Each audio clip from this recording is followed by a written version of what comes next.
I want to talk to you about why you need to keep track of your memory palaces, because if you've been following my videos and practicing what I'm teaching you, by now you probably have created a lot of different memory palaces.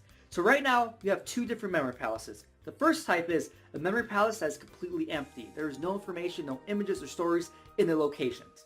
The second type of memory palace you have is a memory palace you actually use. So in your different locations, you see your images and stories. And so those are the two types that you need to keep track of. And it's very important that you're keeping track of all these different things, all your different memory palaces. So the first reason it's important is because if you're trying to learn something new, you're like, whoa, that'd be really cool to learn. Wait, what palace can I use to store this information? If you don't know which palaces are empty or not, then it's going to be really hard for you to actually figure out, okay, wait, is my house is empty? No, okay, that's not. I saw Lilo and Stitch there. No. The park, is that empty?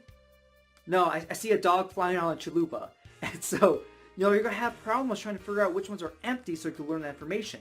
And if you're attending a speech and you want to remember the information that the person's saying, and you can't find that memory palace in time, you're just going to miss that information that person was speaking.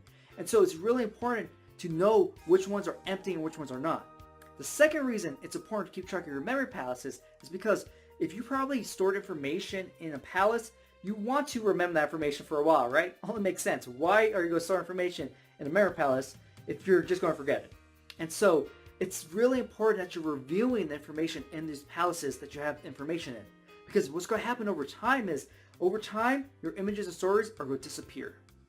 And that's because you didn't review it enough. So say you go back and you're trying to recall the presents, you're like, okay, wait, at my friend's house, at the kitchen table, man, I can't see anything.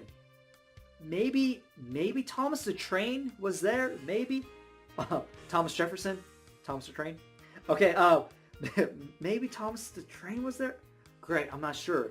There's so many blanks in this journey, in this memory palace. And that's what happens if you're not keeping track of your palaces, if you're not making sure you're reviewing the information, you're not keeping track of which palaces are empty. So if you want to learn something, you don't have to waste time either creating a new palace or figuring out a different method or technique to kind of store that information. And so it's really important that you are keeping track of all your memory palaces. Me personally, I have maybe 60, 70 plus memory palaces, and I wrote every single one of them down because I want to make sure that, for me, these are more for practice, when I actually memorize competition. So I want to make sure that I'm keeping track of which palaces are free or which ones I used in the last day or two for actual memorization practice. And so that's what I need to keep track of.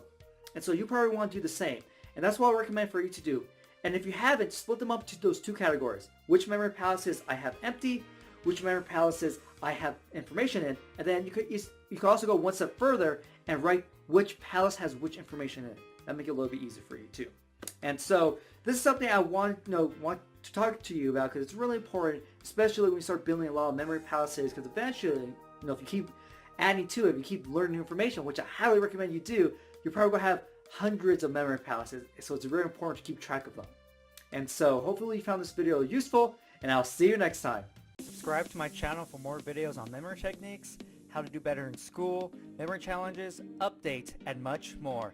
Also remember to click the notification bell so you know when I upload a video.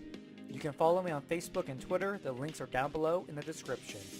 You also can check out these videos.